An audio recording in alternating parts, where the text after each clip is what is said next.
দোলের রাতে সল্টলেকে ঘটে গেল ভয়াবহ ঘটনা। প্রয়াত ফুটবলার পি.কে. বন্দ্যোপাধ্যায়ের বাড়িতে খুন।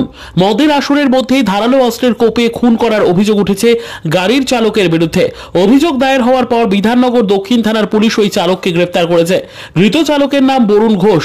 গোপীনাথ নামে ওই বাড়ির এক পরিচারককে খুন করার অভিযোগ উঠেছে তাঁর বিরুদ্ধে। শুক্রবার রাতে এই ঘটনা ঘটে।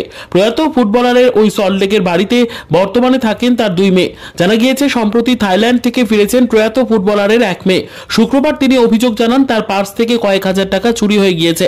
একথা জানার পর ওই দিনই বাড়ির চালক সহ 5 পরিচারককে ঘরে ডেকে তিনি জিজ্ঞাসাবাদ করেন। এই নিয়ে এই বচসার সূত্রপাত। রিয়া এন্টারপ্রাইজ, এখানে সরকার দ্বারা অনুমোদিত ই রিক্সা ন্যায্য মূল্যে পাওয়া যায়।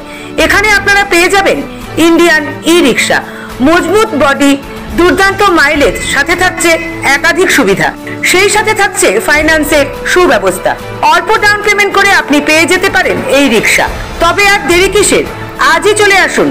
আমাদের ঠিকানা রিয়া এন্টারপ্রাইজ, আদর্শনগর, ফালাকাটা রোড, ধূপগুড়ি, জলপাইগুড়ি।